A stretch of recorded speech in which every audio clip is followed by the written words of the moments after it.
ಯಾರೋ ಕಾಂಗ್ರೆಸ್ನವ್ರು ದೂರು ಕೊಟ್ಟಿದ್ದಕ್ಕೆ ಮೋದಿ ಫೋಟೋ ತೆಗೆದು ಬರೀ ಚೀಲದಲ್ಲಿಗೆ ಕೊಡ್ತಾ ಇದ್ದೀವಿ. ಭಾರತಕ್ಕೆ ಮೇಲೆ ಮೋದಿ ಚೀಲ ಇದಿತ್ತಲ್ಲ, ಅದನ್ನು ತೆಗೆದು ಯಾರೋ ಚುನಾವಣಾ ಆಯೋಗದ ಇದ್ರ ಪ್ರಕಾರ ಬರೀ ಚೀಲದಲ್ಲಿ ಹಾಕಿ ಕೊಡ್ತಾ ಇದ್ದೀವಿ. ಮತ್ತೆ ಹಾಕಿ ಬರುತ್ತೆ, ಬಟ್ ಮೋದಿ ಚಿತ್ರ ಇರಲ್ಲ ಅಂತ ಇವತ್ತು ಹೇಳಿದ್ದಾರೆ. ಈ ಚೀಲದಲ್ಲಿ ಅಕ್ಕಿ ಕೊಡ್ತಾ ಇಲ್ಲ, ಬರೀ ಚೀಲ ತೋರಿಸ್ತಾ ಇದ್ದಾರೆ ಖಾಲಿದು. ಎಲ್ಲಿ ಕೊಡ್ತಾ ಇದ್ದಾರೆ? ಯಾವ ಚೀಲ ಕೊಡ್ತಾ ಇದ್ದಾರೆ ಅವರು?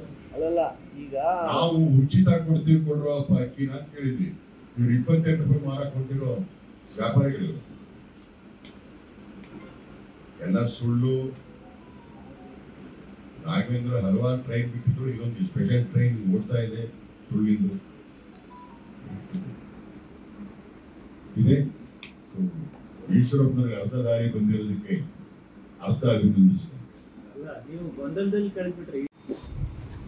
ಪ್ರವಾಹದಲ್ಲಿ ಒಂದು ಕೋತಿ ಹೋಗೋ ಕತೆ ತಮಗೆ ಗೊತ್ತಿದೆ. ಆ ಮಗುನ ಎತ್ಕೊಂಡ ಮಗುನ್ ಬಿಟ್ಟಿರೋದಿಲ್ಲ. ಈಶ್ವರಪ್ಪನವ್ರ ತೀರಾ ಕೋತಿ ಅಂತ ಹೇಳ್ತಾ ಇಲ್ಲ. ಆ ಮಗುನ ಎತ್ಕೊಂಡೆ ಓಡಾಡಿದ್ರು, ಎದೆಗೆ ಹೊಚ್ಕೊಂಡ್ರು. ರಾಜಕೀಯ ಪ್ರವಾಹ ಸ್ವಲ್ಪ ಜಾಸ್ತಿ ಆಯಿತು.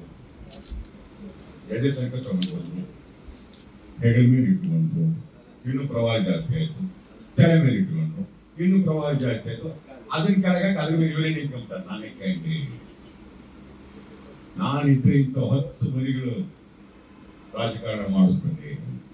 ಈಗ ಬರೀ ಕೋತಿಗಂತೂ ಅವಕಾಶ ಕಡಿಮೆ ಇದೆ. ದೊಡ್ಡ ಕೋತಿ ಈಗ ನಿಂತ್ಕೊಂಡಿದೆ. ಹಾಗಂತ ನನ್ನ ಕಥೆ ಹೇಳ್ತಾ ಇದ್ದೀನಿ. ಈಶ್ವರಪ್ಪನವ್ರನ್ನ ಕೋತಿ, ಅವರು ಈಶ್ವರ ಬಗ್ಗೆ ಕೋತಿದ್ರು ಕಥೆ. ಈಗ ಬರೀ ಸ್ವೀಕರಿಸಬೇಕು ಅಥವಾ MLC ಸ್ವೀಕಾರ ಮಾಡಬೇಕು? ಅವರ ವೀರಾವೇಶದ ಪೌರುಷದ ಮಾತನ್ನು ಸಾಬೀತು ಮಾಡಬೇಕು ಅಂದ್ರೆ ಅವರ ಆಡಿದ ಮಾತು. ಅವರು ವ್ಯಕ್ತಿಗತ ಅಲ್ಲ, ಪಕ್ಷವನ್ನ ಶುದ್ಧೀಕರಣ ಮಾಡ್ತೇನೆ, ಮೋದಿಗೆ ಕೈ ಎತ್ತೇನೆ ಇಂಡಿಯಾರನ್ನ. ಮೋದಿ ಕೈ ಎತ್ತಾರ, ಈ ಜೊತೆಗೆ ಜನಕ್ಕೆ ಕೈ ಎತ್ತೊಳಗಂತಾರ ನೋಡೋಣ. ಇವ್ರು ನಮ್ದವರು ದೇವರಿಂದ ಬೀದಿ ಪಾಲಾಗ್ತಿದ್ರೆ ಒಳ್ಳೆ. ಧನ್ಯವಾದ. ಮತ್ತೆ ಕೇಳಿದ್ದೆ.